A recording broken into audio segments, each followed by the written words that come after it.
Kasih-Mu bagi kami, kasih yang terlampau ajaib, menakjubkan. Sungguh kami tidak memahami betapa besar kasih-Mu bagi kami. Inilah kami Tuhan, anak-anak-Mu, umat-Mu yang berkumpul pada pagi hari ini. Kami bersyukur kami sudah ada di bulan Desember ini. Terima kasih Tuhan untuk pernyataan-Mu bagi kami semua. Kehadiran-Mu melalui Yesus Kristus 2000 tahun yang lalu. Tuhan, sebentar kami mau mendengarkan firman. Roh Kudus, Engkaulah yang mengajari kami. Urapi kami ya Roh Kudus. Hamba berdoa, wahyukan firman-Mu kepada kami semua. Wahyukan pribadi Kristus kepada gereja-Mu di tempat ini.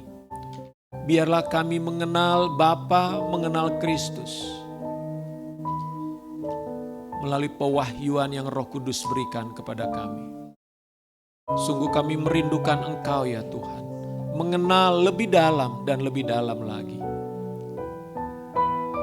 Terima kasih Tuhan, terima kasih Bapa. Terpujilah nama-Mu. Berfirmanlah Engkau kepada kami pagi ini Tuhan.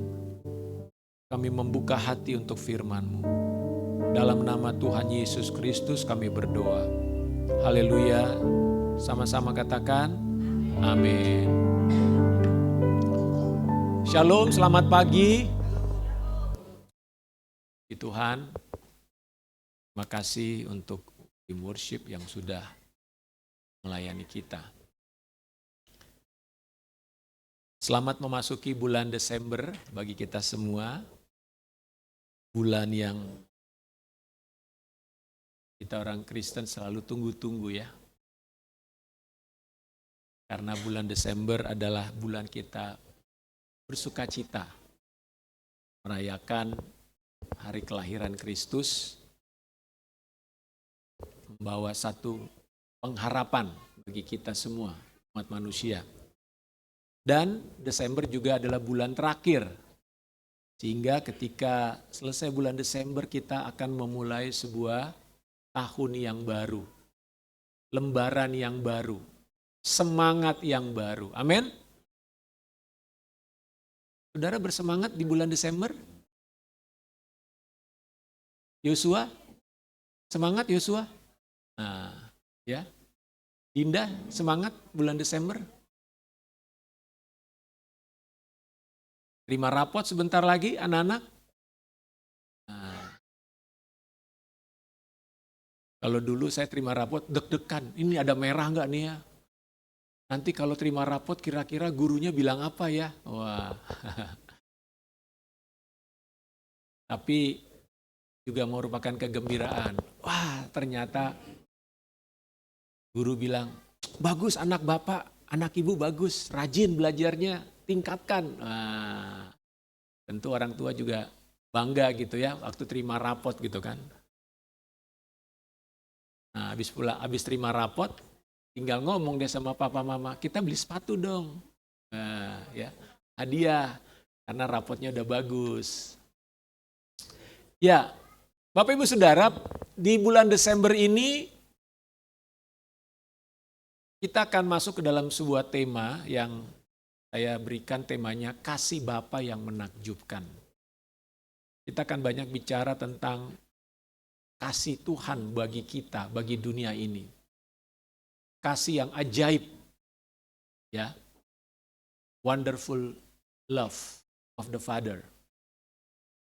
Kenapa? Karena ketika di bulan Desember kita mengingat, memperingati hari Natal, peristiwa kedatangan Yesus, kelahiran Kristus. Maka yang harus kita ingat adalah tentang kasihnya. Ya, pujian tadi mengatakan, ingat kasihnya, saudara, ingat kasihnya. Nah, bisa ditampilkan slide-nya.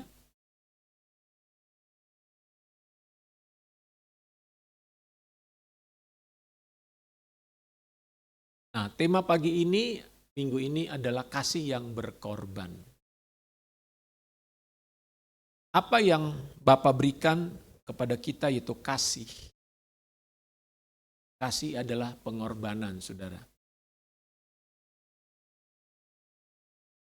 Dan kita ingin melihat seperti apakah kasih Tuhan bagi hidup kita, bagi manusia, bagi dunia ini. Bukan hanya bagi saudara dan saya, tapi bagi seisi dunia ini. Slide selanjutnya. Saudara, kalau kita melihat hari-hari ini, ada banyak berita yang menunjukkan bahwa dunia dalam penderitaan. Ya. Banjir bandang yang luar biasa di Sumatera Utara, di Aceh, Sumatera Barat. Ya, bukan hanya banjir, ada gempa bumi di Semeru, ya. Tapi bukan hanya gunung berapi ya, erupsi. Tapi di belahan-belahan dunia ini ada yang namanya peperangan, saudara. Saudara, kita melihat kehancuran di mana-mana. Waktu saya melihat satu video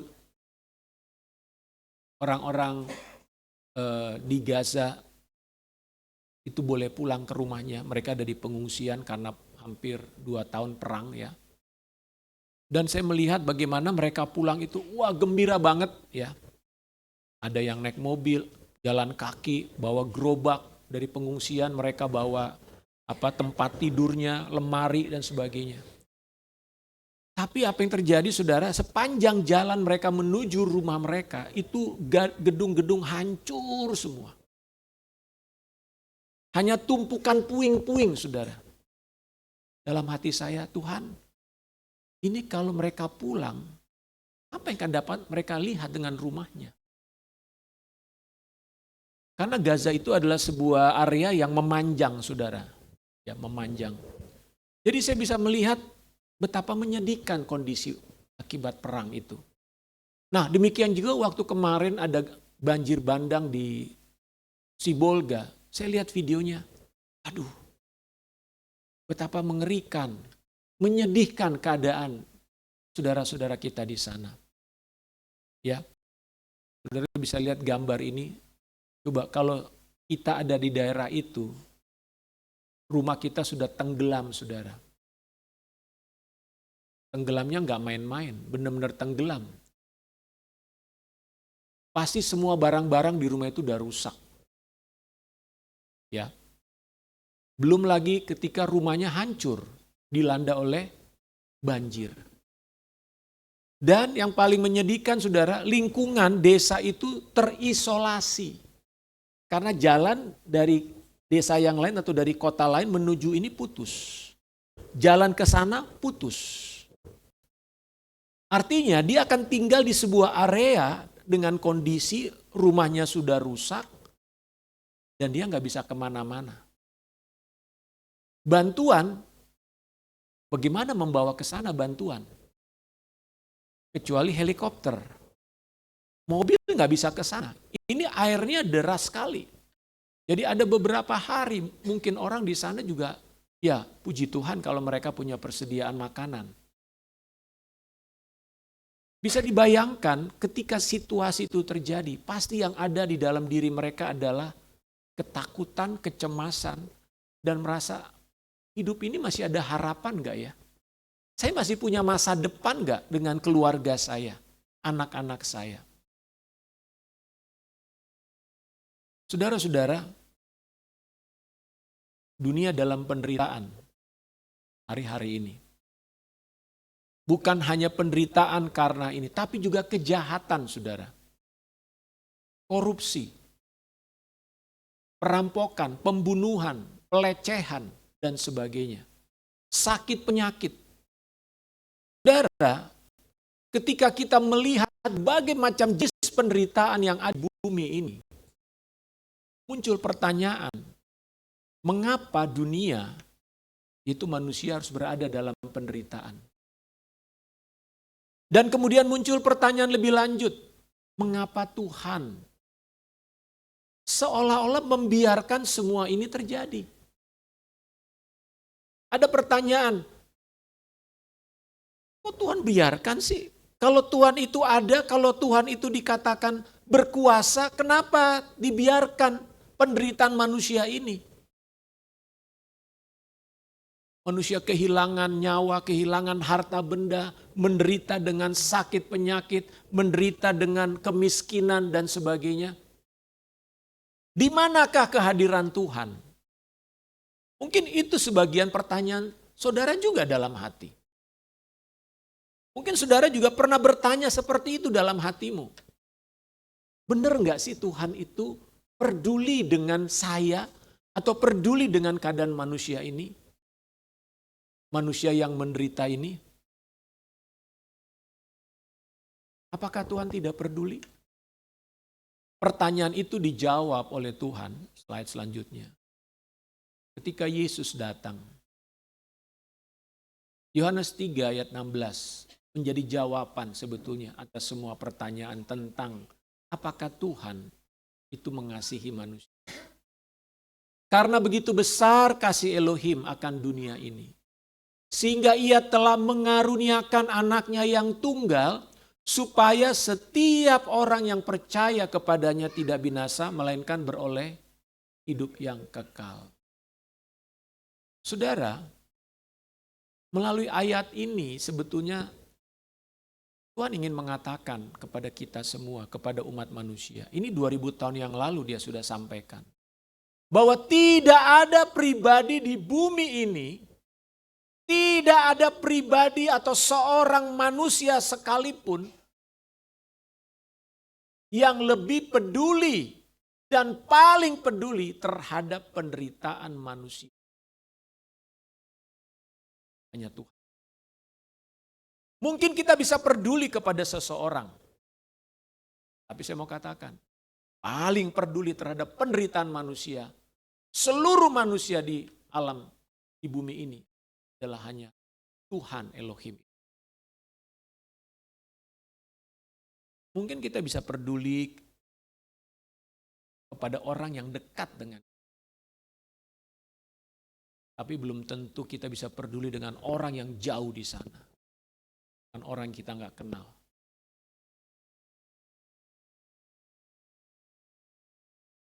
Kenapa Tuhan sangat peduli? Sebab dunia dan segala isinya adalah ciptaannya. Dunia dengan segala keadaannya hari ini itu adalah ciptaan Tuhan dan miliknya Tuhan. Jadi ketika manusia mengalami penderitaan, ketika dunia dalam kehancuran, maka yang paling peduli itu adalah Tuhan. Kenapa? Karena ini miliknya. Saudara dan saya adalah ciptaannya. Semesta ini adalah milik Tuhan. Jadi tidak mungkin Tuhan tidak peduli, tidak mungkin Tuhan tidak mengasihi makhluk-makhluk ciptaannya. Makanya di sini dikatakan karena begitu besar.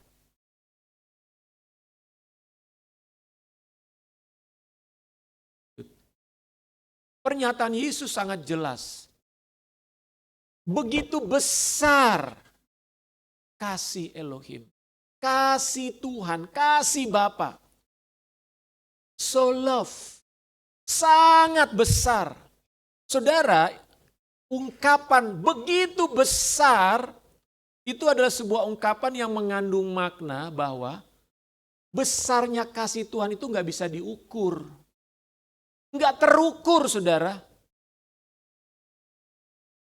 Tidak terbayangkan oleh pikiran kita tentang besarnya kasih Tuhan itu. Sebagai contoh saja, hanya ilustrasi.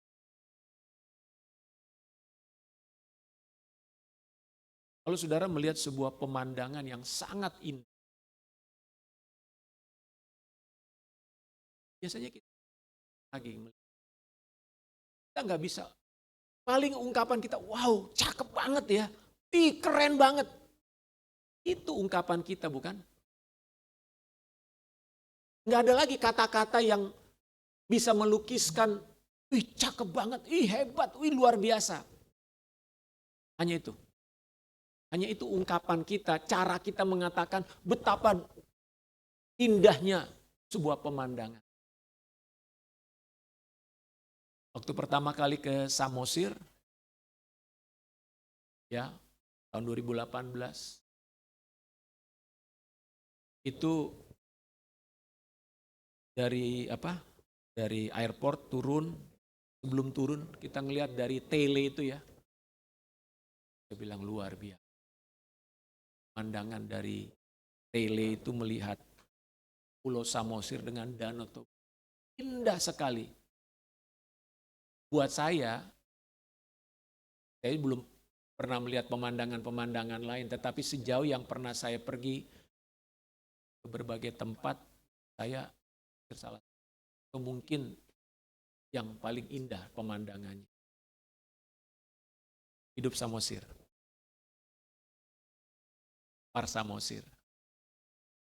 Dan yang luar biasa, berkali-kali ke Samosir, kita selalu keliling dan selalu ada spot-spot melihat Samosir itu dimanapun ada spotnya, cakepnya nggak hilang gitu. Tapi yang bisa diungkapkan hanya, wih cakep banget. Sampai-sampai orang Samosir bilang, Samosir itu adalah kepingan surga. Jadi hanya sekeping surga aja tuh Samosir tuh. Tapi ini menggambarkan betapa kita nggak mampu menggambarkan keindahan pemandangan itu. Nah, saya mau katakan demikianlah kasih Tuhan itu. Kalau ditanya apakah Tuhan mengasihi manusia, seperti apakah Tuhan mengasihi manusia? Saudara, saya mau katakan kita nggak bisa dengan kata-kata melukiskan secara lengkap, secara utuh tentang kasih Tuhan. Paling ketika kita merasakan kasih Tuhan, saya tidak tahu saudara pernah mengalami. Ketika kasih Tuhan melanda hidup saya, hati saya di momen-momen tertentu dalam doa, dalam perenung, yang saya bisa lakukan hanyalah terdiam. Menikmati di dalam pikiran, dalam roh saya betapa kasih itu luar biasa. Saya bisa merasakan secara emosi, oh Tuhan, betapa besar kasih-Mu. Lalu tubuh saya meresponi dengan menangis. Nggak tahu mau ngomong apa lagi. Yang ada hanyalah menangis saja, merasakan kasih yang besar itu. Jadi, saya mau mengatakan ini kepada saudara semua, bahwa ternyata kasih Tuhan itu luar biasa. Saya berdoa dan mendorong kiranya saudara mengalami kasih Tuhan. Bukan cuma tahu, oh Tuhan itu mengasihi di sini. Tapi saudara harus bisa merasakannya di sini. Kasih itulah yang membuat saudara bisa menangis. Bukan menangis karena nggak punya duit, atau diputus pacar, tapi mengalami sebuah jamahan hati yang luar biasa. Kadang ketika kita merasakan kasih Tuhan, kita hanya bisa berteriak, katakan terima kasih Tuhan. I love you Lord. Terima kasih Tuhan untuk kasih-Mu yang besar itu. Namun di sisi yang lain saudara, ketika kita juga melihat sebuah penderitaan manusia, ya, akibat kemiskinan, sakit, kematian, peperangan, ada bencana seperti ini. Maka yang kita rasakan apa? Kesedihan. Saya tidak tahu apakah saudara melihat sebuah penderitaan manusia lewat video yang saudara lihat, foto dan sebagainya. Apakah hati saudara dipenuhi dengan rasa kesedihan melihat itu?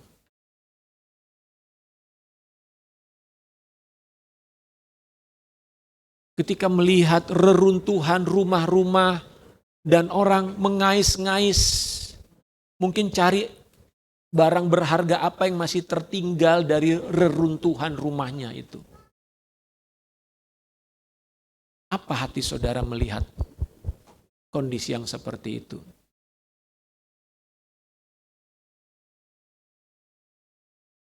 Tahun 2015,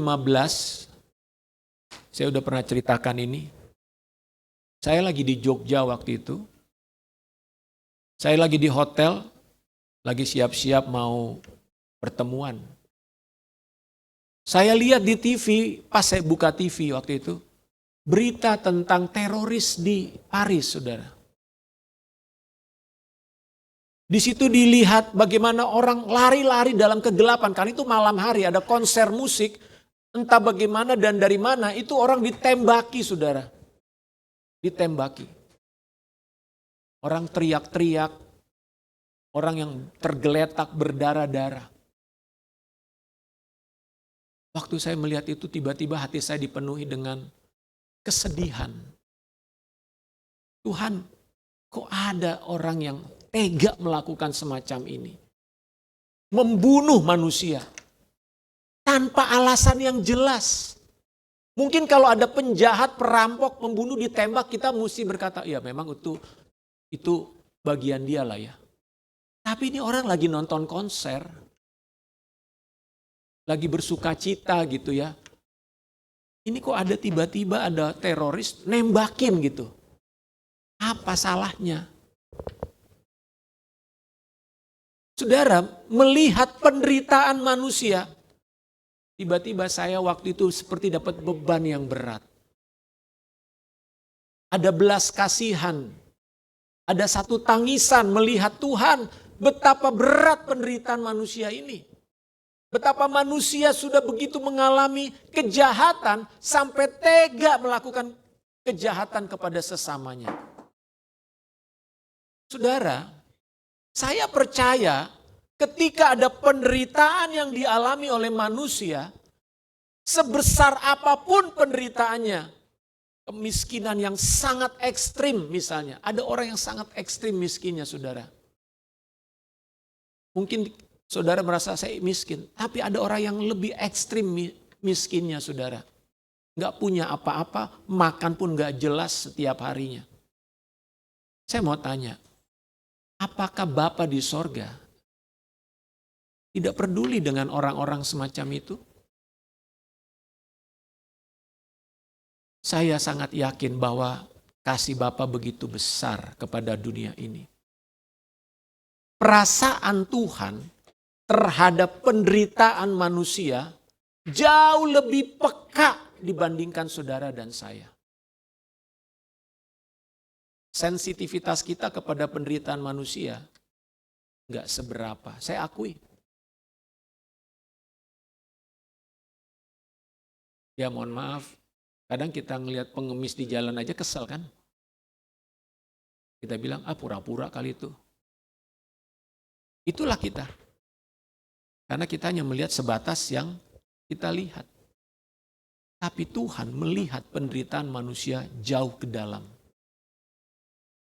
Jauh ke dalam hidup manusia.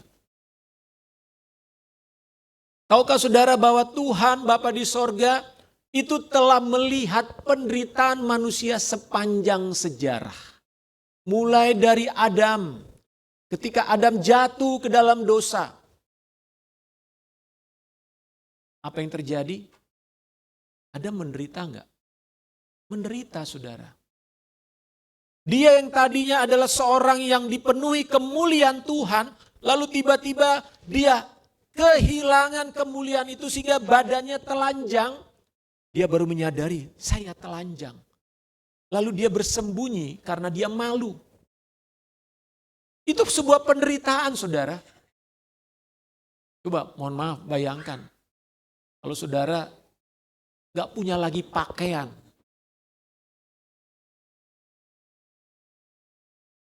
Pasti saudara merasa malu. Hati Tuhan hancur melihat Adam dan Hawa pada dasarnya, saudara. Adam kehilangan kemuliaan Tuhan, kehilangan rasa keberhargaan. Saudara, dalam diri setiap manusia ada namanya keberhargaan. Rasa berharga dalam diri itu ada. Dignity istilahnya kalau dalam bahasa Inggris. Dignity itulah yang membuat saudara menjadikan saudara seorang yang bisa hidup hari ini. Saya mau tanya, saudara merasa berharga nggak dengan dirimu? Pasti saudara merasa berharga. Kenapa saudara mandi tiap hari? Karena saudara merasa berharga. Saya harus bersih. Saya harus tampil dengan baik. Itu rasa berharga terhadap diri saudara. Kalau orang gak punya rasa berharga dengan dirinya sendiri, dia akan masa bodoh. Masa bodoh. Hanya orang-orang yang punya dignity lah, maka dia akan menjaga hidupnya, menjaga apa yang ada pada dirinya. Ya. Bahkan orang yang udah nggak punya apa-apapun, saudara, mohon maaf ya, orang dianggap paling rendah sekalipun, tapi ketika dignity-nya direndahkan, diinjak, dia melawan nggak? Melawan. Makanya sampai ada istilah, semut aja diinjek gigit, saudara. Semut itu kecil, tapi coba kita pites dia.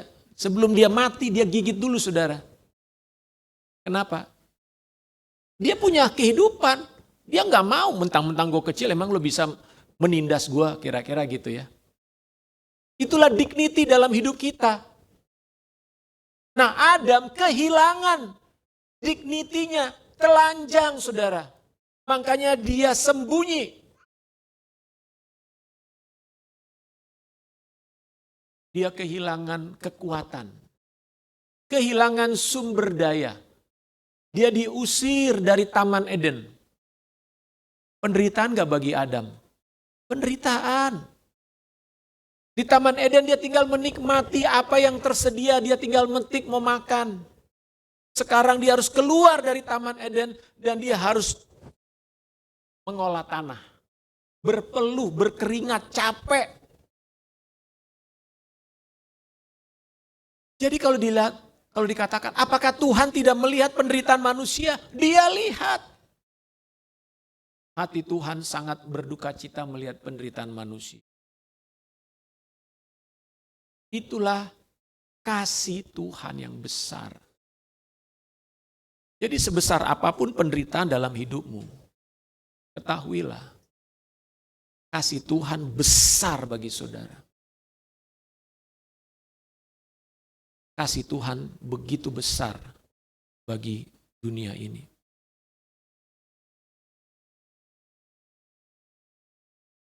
Hati Bapa hancur melihat keadaan dunia yang rusak, keadaan manusia yang berdosa. Lanjut. Tapi kasih Bapa tidak berhenti hanya pada hati yang hancur. Melihat manusia dengan penderitaannya. Kasih yang sejati itu akan bertindak.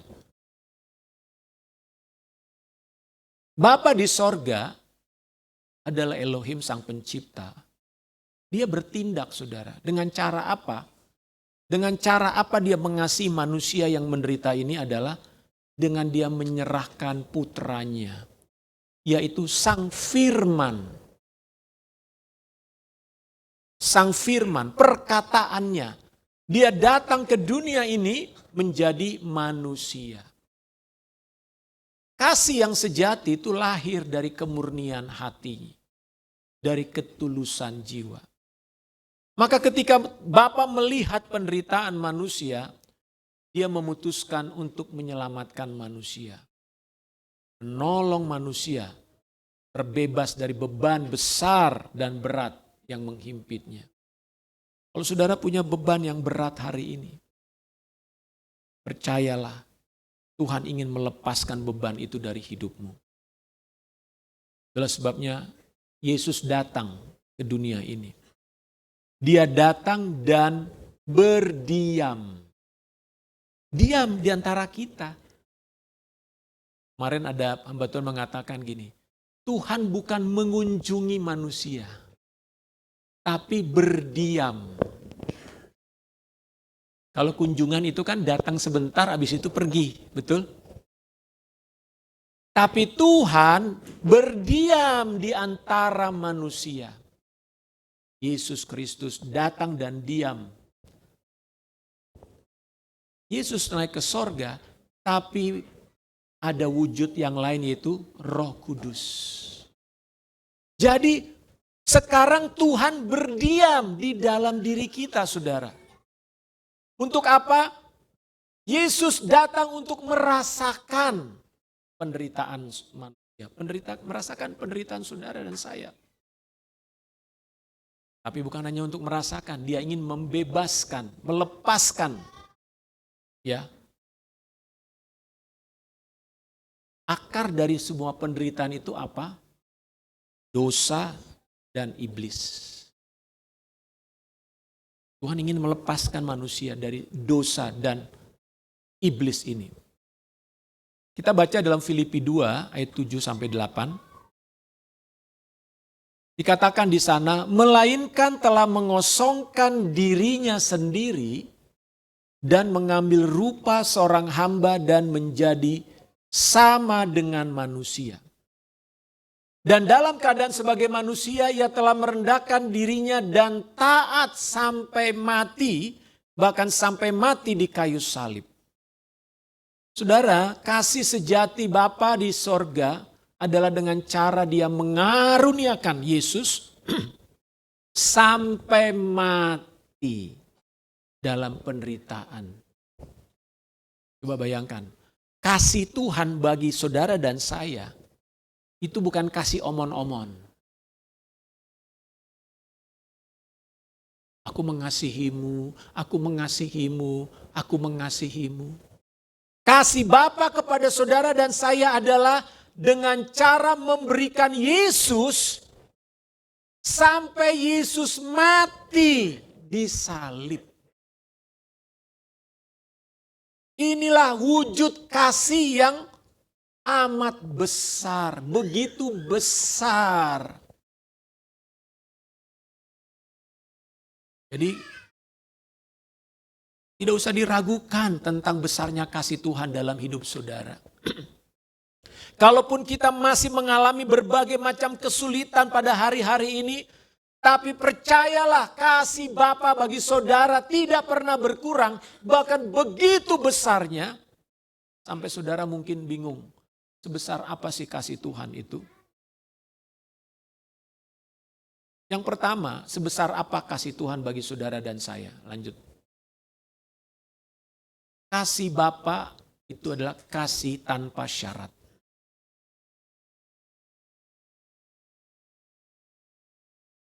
Dalam Roma 5:8 di sana dikatakan, akan tetapi Elohim menunjukkan kasih-Nya kepada kita oleh karena Kristus telah mati untuk kita ketika kita masih berdosa. Dia mengasihi saudara dan saya, dia menerima saudara dan saya, mencari saudara dan saya, menolong, menyelamatkan saudara dan saya tanpa syarat dan ketentuan.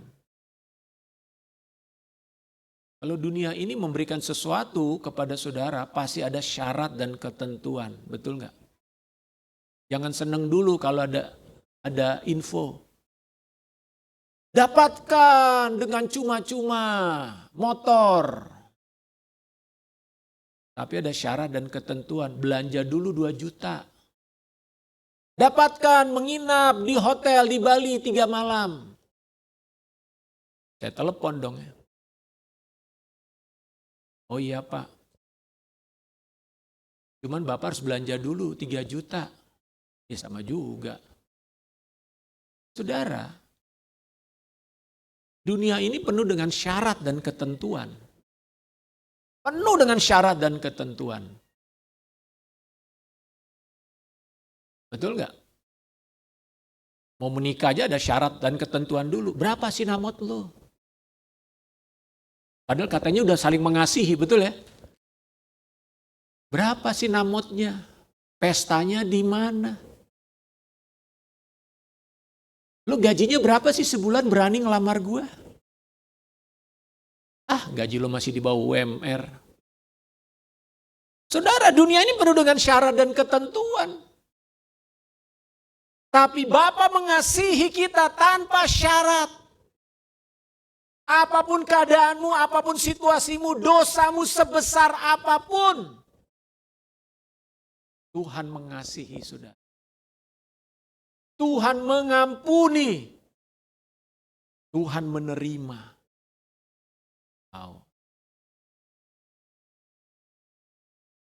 Saudara, renungkan akan kasih ini tuh, saudara. Kalau orang Kristen merenungkan dengan dalam akan kasih Bapa, tidak ada alasan bagi saudara untuk lemah. Tidak ada alasan bagi saudara untuk mundur dari Tuhan. Tidak ada alasan bagi saudara untuk mengatakan, aku mau tinggalkan Tuhan. Tidak ada alasan. Tapi seringkali pengertian kita, pemahaman kita, makna yang kita dapatkan tentang kasih itu seringkali hanya sebatas pada apa? Berkat. Hanya sebatas berapa uang yang saya terima. Berapa banyak penghasilan saya. Kita hanya melihat kasih Tuhan sebatas hal-hal yang bersifat jasmani. Walaupun hal-hal jasmani itu bagian daripada janji Tuhan, saudara. Makanya di dalam Roma pasal 8, Paulus berkata begini. Siapakah yang dapat memisahkan kita dari kasih Tuhan? Penderitaankah? Kelaparankah? Pedangkah? Kematiankah? Apakah bisa memisahkan kita dari kasih Tuhan? Harusnya tidak ada. Tapi kenapa banyak orang Kristen yang meninggalkan Tuhan Yesus? Kenapa banyak orang Kristen tidak lagi percaya kepada Tuhan Yesus? Kepada kasih Tuhan di atas kayu salib. Kenapa mereka lebih memilih meninggalkan Tuhan Yesus? Yaitu karena mereka hanya melihat kasih sebatas hal-hal yang bersifat jasmani tadi. Saudara-saudara, ketika Tuhan menyerahkan anaknya yang tunggal, arti di sini menyerahkan adalah dia mengorbankan milik yang paling berharga sampai tidak ada sisa sedikit pun. Itulah arti kata menyerahkan, saudara. Ketika Yesus menyerahkan dirinya, ketika Bapa menyerahkan Yesus, dan Yesus rela untuk menyerahkan dirinya, itu artinya bagi Yesus, everything, apapun yang ada padaku, aku berikan kepadamu. Itulah kasih tanpa syarat yang Tuhan berikan bagi saudara dan saya. Dia tidak meminta persyaratan. Formulir ini harus isi dulu, ya.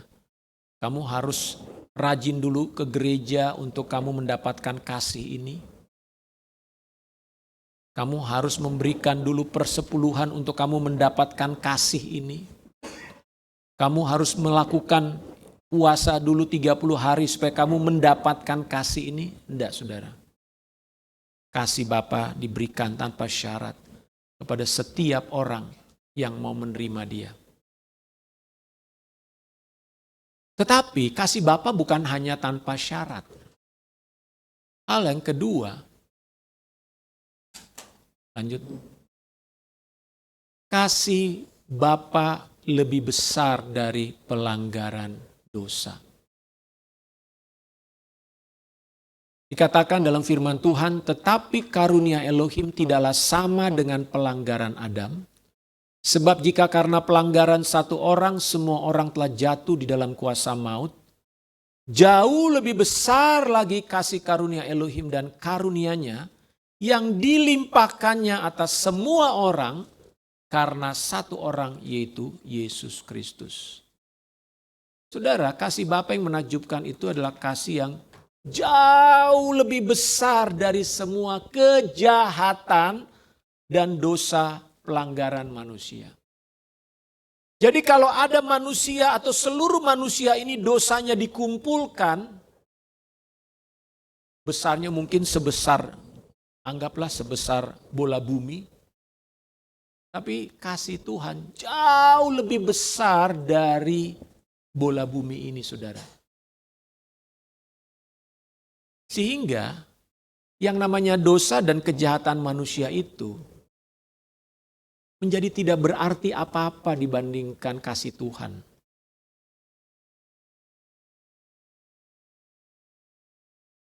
Contoh ya. Ini sedikit agak mungkin kurang elok. Saudara berenang di laut ya. Terus saudara mohon maaf pipis di laut. Saya mau tanya, apakah pipis saudara di laut itu membuat laut itu menjadi hilang? Apa menjadi jadi kotor gitu?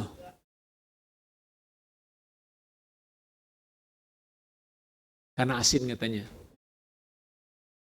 Ataukah ikan-ikan jadi keracunan karena pipis saudara?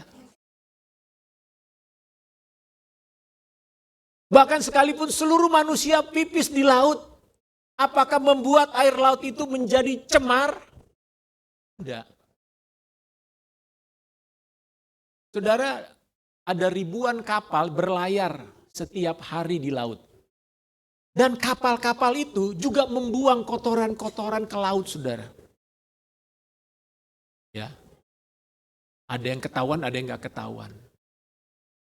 Tapi saya mau katakan sampai hari ini laut tetap laut begitu aja. Ya kecuali di pinggir pantai kelihatan ada sampah-sampah gitu ya.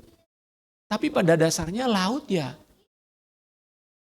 bukan menjadi tempat yang jadi kotor karena adanya kotoran-kotoran itu masuk ke dalamnya. Nah saya mau memberikan ilustrasi ini sebagai gambaran bagaimana besarnya kasih dan pengampunan Tuhan atas hidup manusia, sekalipun dosa kita dianggap besar banget. Besar banget dosamu, besar banget kejahatanmu, besar banget kesalahanmu, tetapi di hadapan kasih Tuhan itu hilang lenyap. Nggak kelihatan saudara, di mana kesalahan saudara. Di mata Tuhan tidak nampak lagi kesalahan saudara. Karena Kristus, karena kasih yang begitu besar itu.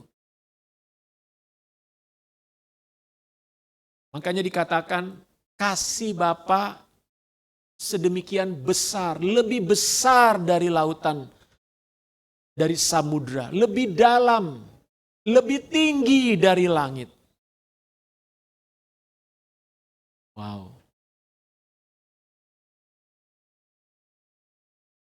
Maka dengan demikian, dengan kasih yang sejati yang kita terima di dalam Yesus Kristus, yang telah disalibkan itu kita memiliki pengharapan. Amin.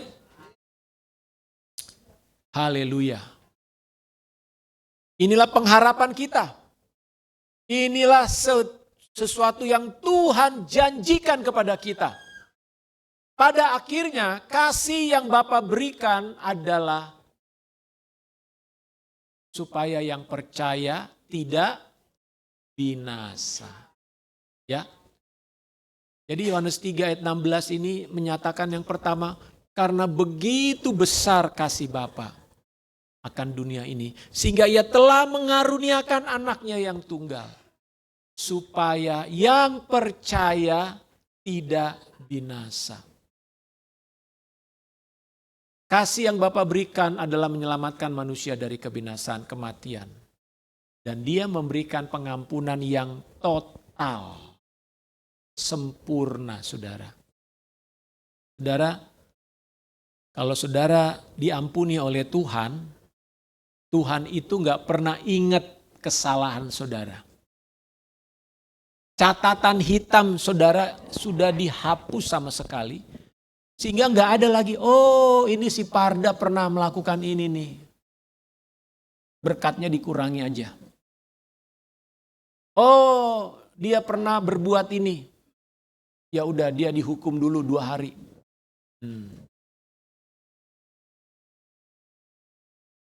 Tapi Tuhan berkata, supaya yang percaya tidak binasa. Artinya apa saudara?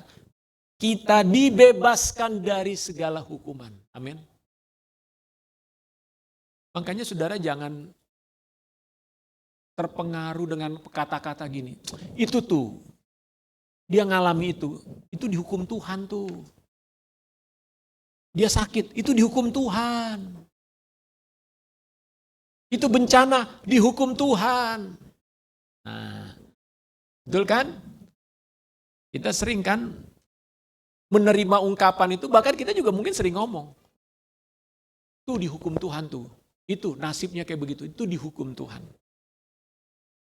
Saudara, kasih Tuhan sudah dilepaskan bagi manusia 2000 tahun yang lalu.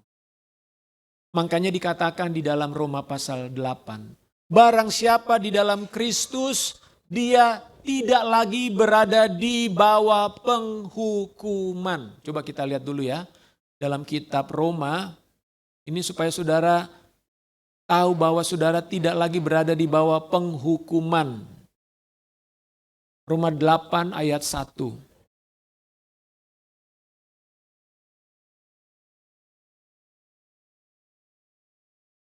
Mari kita baca sama-sama, 2, 3. Demikianlah sekarang tidak ada penghukuman bagi mereka yang ada di dalam Kristus Yesus. Saudara yang sudah dalam Yesus Kristus, jangan mau ada pernyataan bahwa saudara sedang dihukum Tuhan hari ini. Oh, gara-gara kamu melakukan itu, kamu sedang dihukum oleh Tuhan. Enggak. Tapi kenapa saya mengalami ini? Saudara, penderitaan atas manusia hari-hari ini adalah pertama, karena kesalahan manusia itu sendiri. Akibat kesalahan manusia menyebabkan penderitaan atas manusia dan juga orang lain, saudara. Contoh, lagi naik motor kecelakaan. Nah, pasti langsung tanya, orang bilang kan, itu kena hukuman tuh. Bukan hukuman. Kita selidiki dulu, kenapa kamu kecelakaan? Oh, ternyata yang naik motor ini tidak hati-hati. Ngantuk, melebihi kecepatan. Kesalahannya pada siapa? Yang naik motor enggak? Apakah itu hukuman Tuhan? Kan. Lalu, saya kecelakaan, bukan hanya saya celaka, tapi nabrak orang. Apakah orang itu kena hukuman Tuhan? Bukan, kesalahan saya. Ada banyak kesalahan orang bisa tertimpa kepada kita, saudara, karena kelalaian manusia lain. Contoh, ada yang mengatakan bencana yang terjadi di Sumatera itu bencana alam. Tapi bukan bencana alam, saudara. Tapi bencana ekologi. Kenapa? Karena alam dirusak. Coba lihat itu, kayu gelondongan pada jatuh semua. Itu yang merusak dan menghancurkan rumah-rumah kan, kayu. Lah, itu gelondongan dari mana kayunya? Karena ada yang tebang di atas kan? Coba itu nggak ditebang. Nggak ada kayu yang gelondongan jatuh begitu.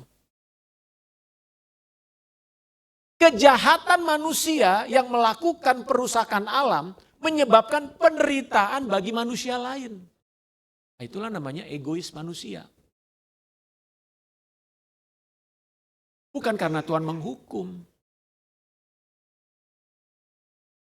Penghukuman itu sudah ditanggung oleh Yesus di atas kayu salib, saudara. Mari kita melihat dengan jelas apa yang Alkitab katakan tentang hal ini. Memang bisa saja kita mengalami sebuah penderitaan dalam tanda kutip seperti sebuah hajaran. Seperti dipukul katanya oleh Tuhan.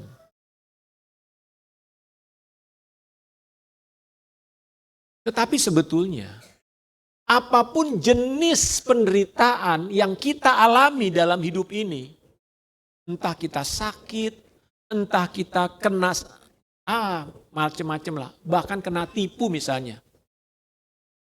Tahukah saudara, lewat semua itu Tuhan bekerja untuk mendatangkan kebaikan. Artinya waktu saudara mengalami sebuah penderitaan, Tuhan gak bilang gini, syukurin deh lo menderita. Bukan begitu.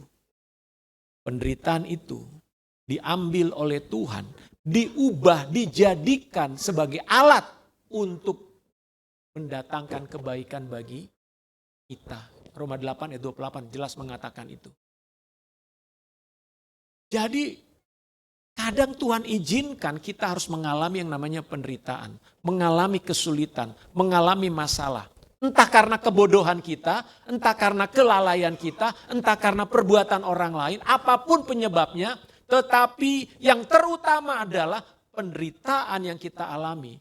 Tuhan mau pakai untuk mendatangkan kebaikan bagi saudara dan saya, untuk mengubah cara berpikir saudara, mengubah sikap hati saudara.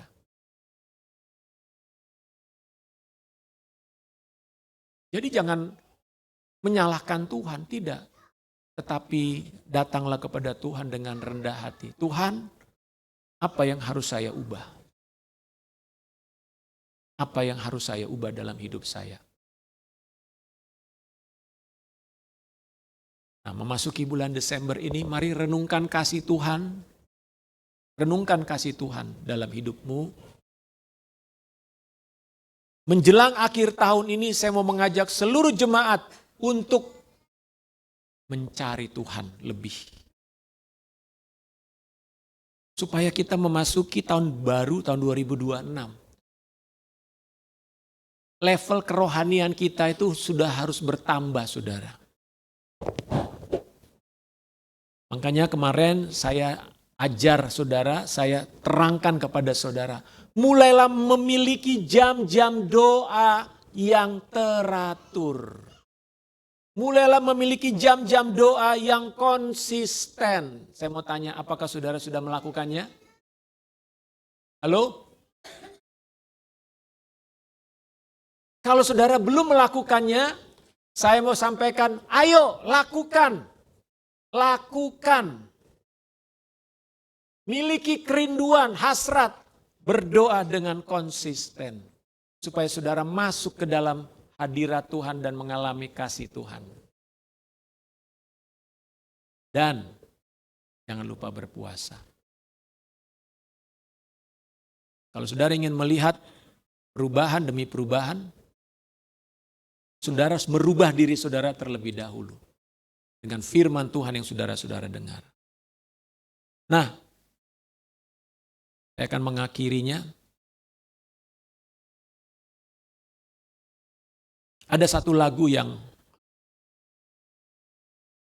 mengingatkan kita bahwa kasih Tuhan itu besar. Boleh naik ke atas. The Goodness of God. Lagu ini menyatakan bahwa pernyataan kebaikan Tuhan dalam hidup kita, ya. Your mercy never failed me, ya. Kebaikanmu itu nggak pernah gagal. Kebaikan Tuhan nggak pernah gagal. All my days I've been held in your hand. Seluruh hari-hariku itu ada di dalam tanganmu Tuhan. Sejak saya bangun tidur, from the moment that I wake up, sampai saya membaringkan kepala saya mau tidur lagi, kebaikan Tuhan tidak pernah gagal. Makanya saya mau katakan, I will sing. Saya mau menyanyikan kebaikanmu Tuhan. Saya mau menyanyikan kebaikanmu. Terus,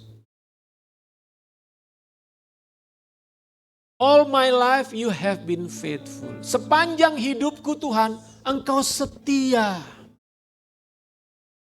Tuhan setia dalam hidup saya. Tuhan setia dalam hidup saudara.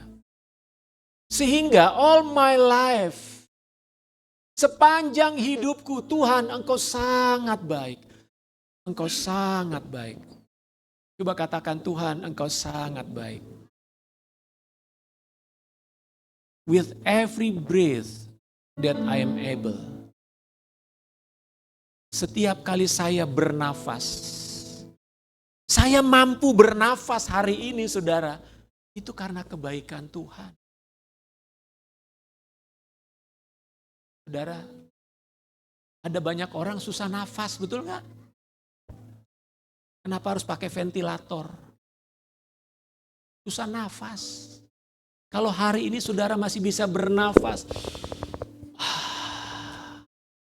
kebaikanmu Tuhan.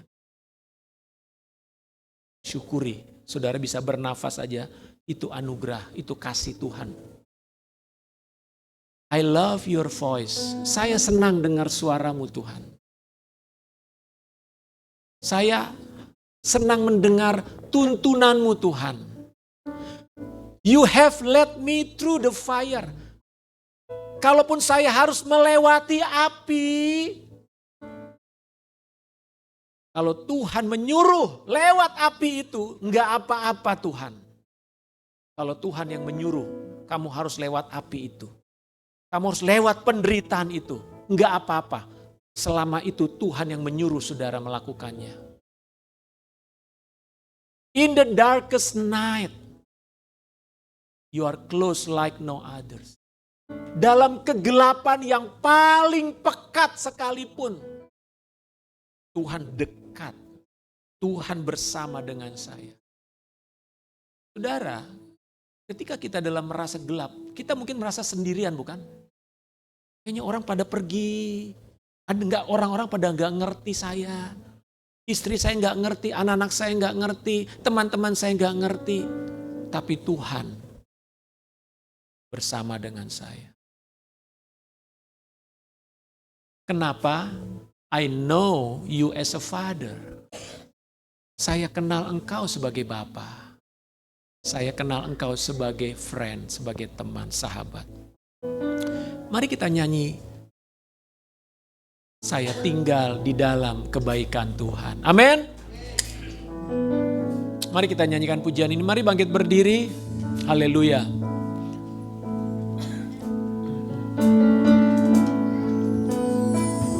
I love you, Lord, for your mercy never failed me. All my days I've been held in your hand. From the moment that I wake up until I lay my head, oh, I will sing of the goodness of God.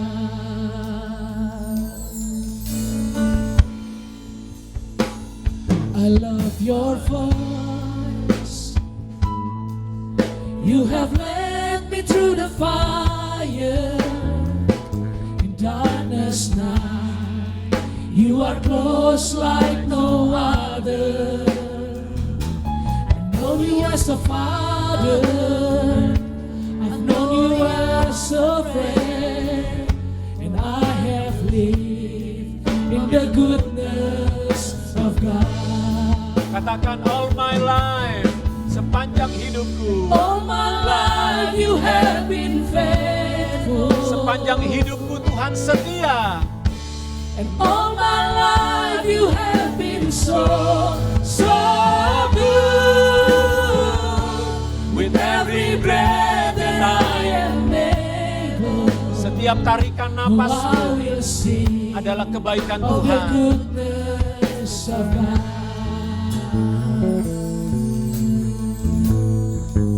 Dari awal, I love you Lord. For your mercy never failed me. All my days I've been held in your hand. Amen. From the moment that I wake up until I lay my head, oh, I will sing of the goodness of God. All my life, my life you have been faithful. Yes, you are. And all my life you have been so, so good. With every breath that I am able, I will sing of the goodness.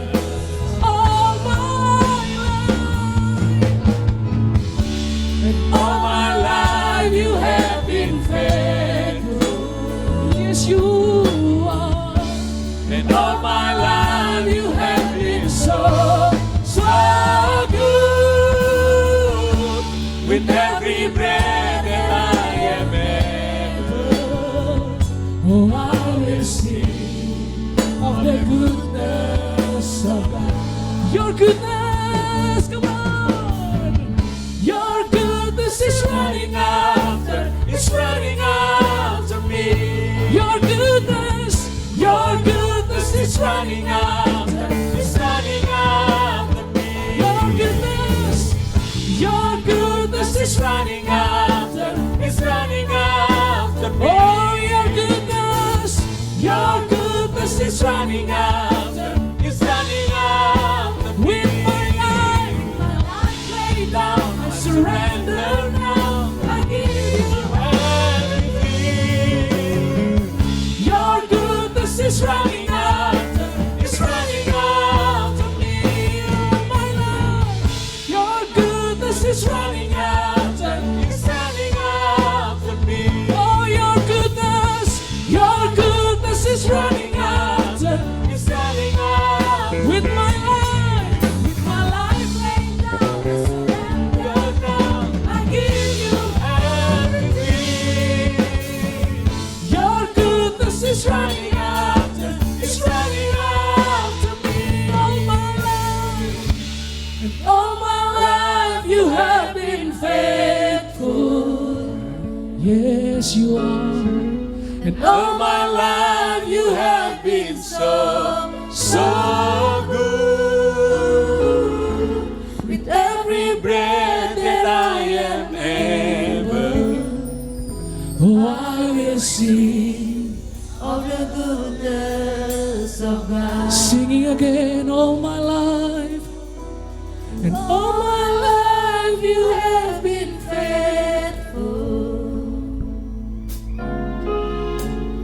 All my life you have been so, so good. Every breath that I am able, I will sing of the goodness of God.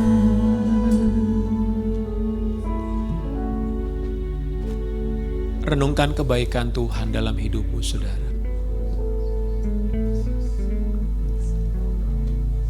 Biarlah kasih Bapa dicurahkan atas saudara semua.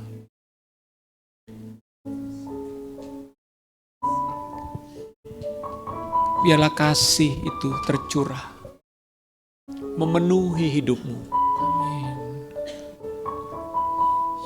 Tinggallah di dalam kasih-Nya.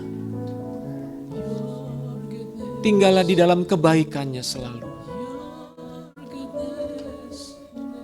Bahkan sekalipun kau harus melewati api, engkau harus berjalan di dalam kegelapan yang paling gelap. Kasih Tuhan tidak pernah meninggalkanmu.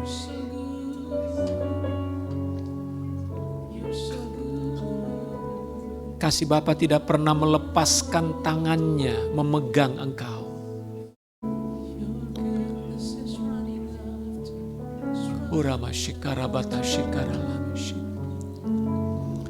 Mari naikkan syukurmu kepada Tuhan.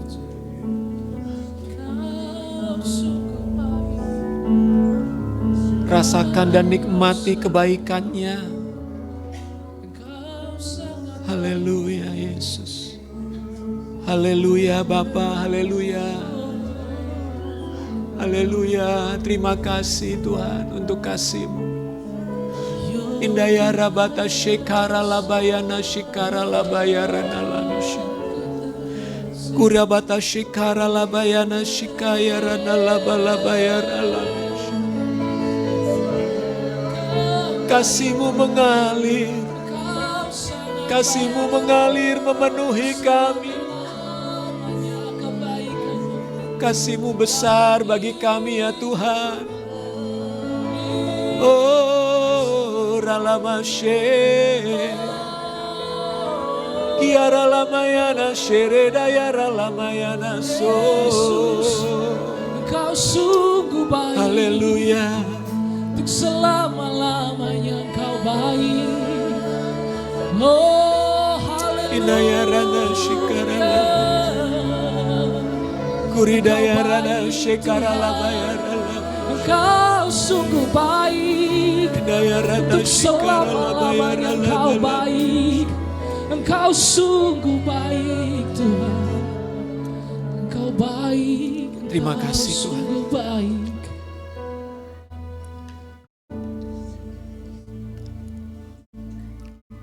Sebentar kita akan masuk dalam perjamuan. Kita diingatkan kembali tentang karya Kristus dalam hidup kita. Bapak Ibu silakan duduk.